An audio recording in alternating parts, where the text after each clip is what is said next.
The Majin Buu arc is one that goes either underappreciated or misunderstood for the most part, as long-time viewers of this channel will be aware. Amongst the themes it performs well, I'd like to go over something Toriyama conveyed through it that not many seem to pick up on, which is it being an exploration of human nature. Despite it being something few mention, its importance to the arc is brought forth from the start, with the narration drawn attention to human nature allowing conflict to emerge once peace returns. This also makes the superhero antics of the Great Saiyaman more important to the arc than merely a way for Gohan to end up at the Tenkaichi Budokai, with it showing those that would have lived through the crisis of Cell turn into petty crime without it seeming necessary. This dark side of humanity continues with Spopovich, someone turned into a sadistic puppet through the mere desire for power in frustration at having been beaten by Mr. Satan. Though Spopovich is a fairly one-dimensional character on his own, this pettiness adds into this exploration as to how the darker attributes of humanity are often brought about through simplistic base desires, rather than grand motivations, something that makes Majin Vegeta's place in the story a character motivation that truly displays the Saiyan's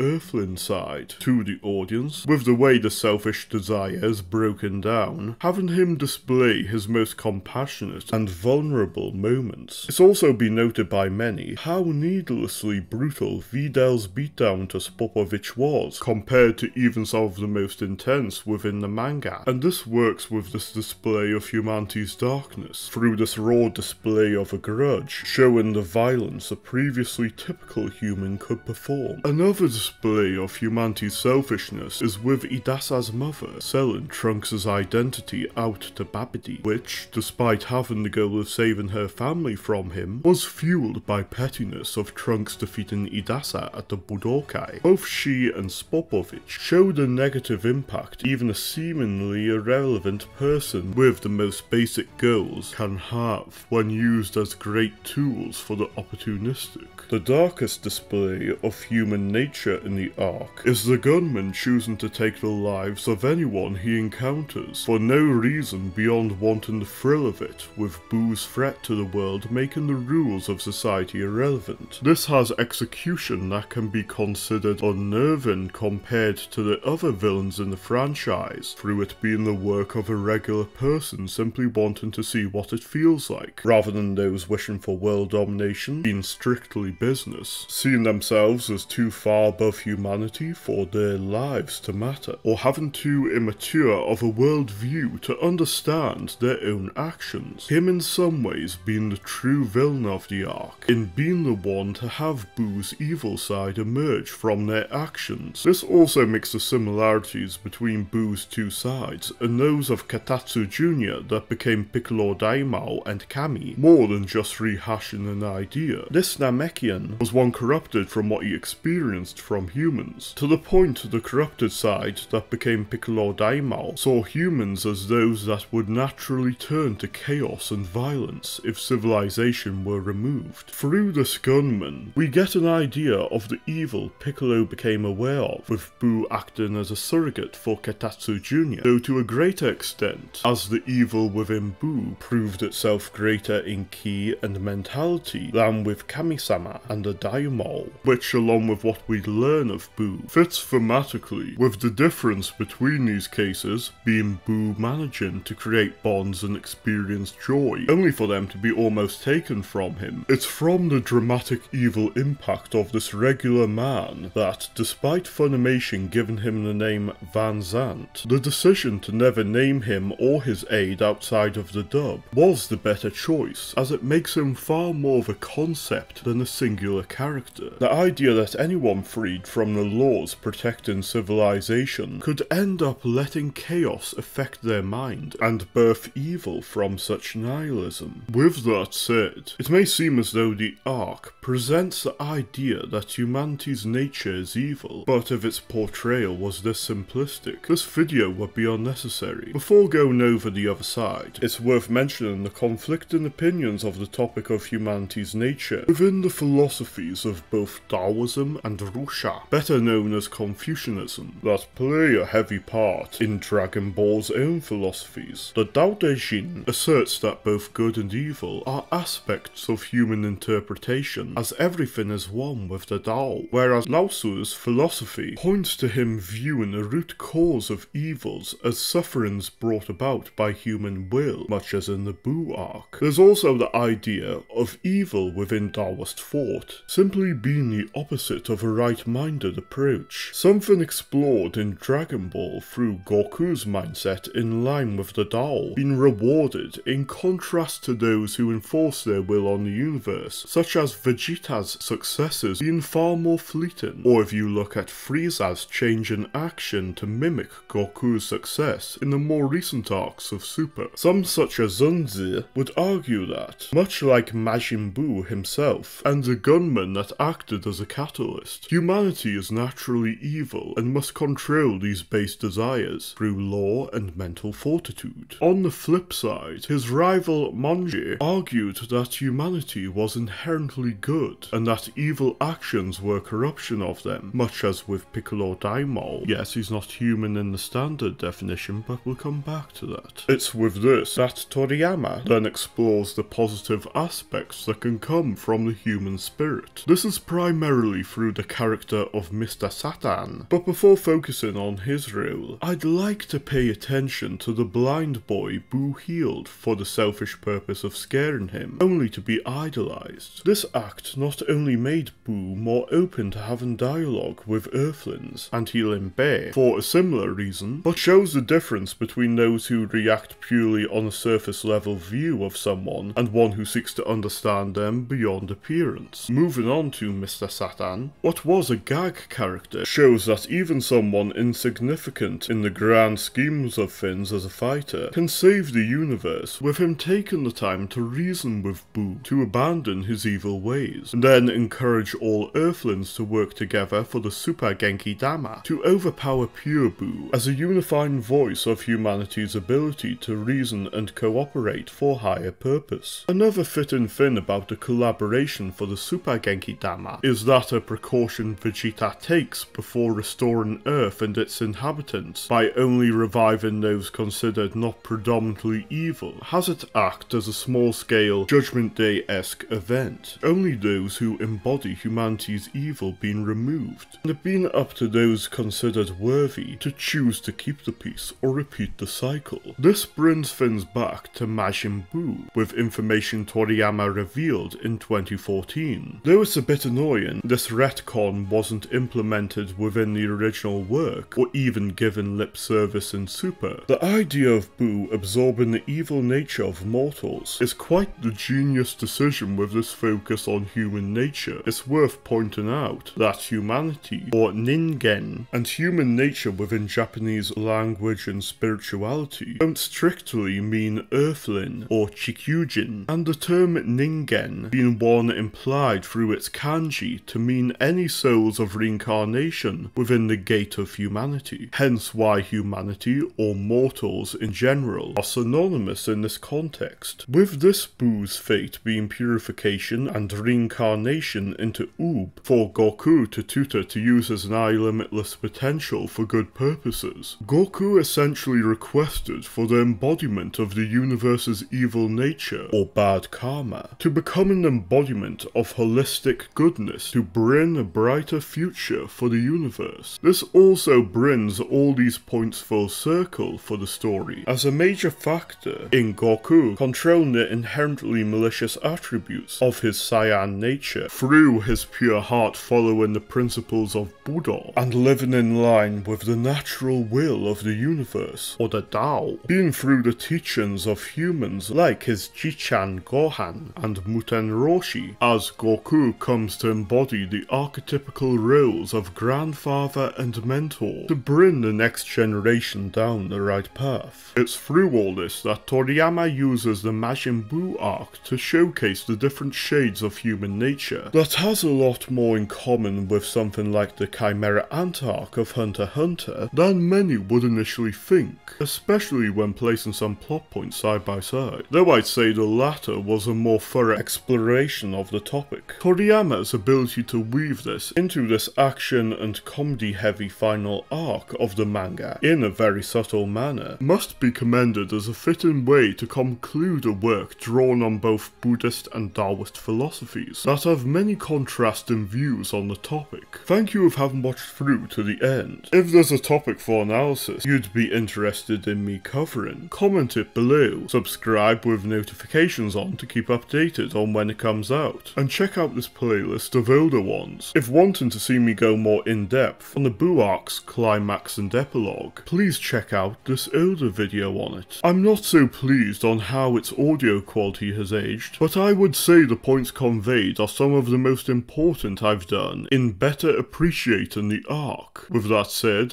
I hope you look forward to the next video.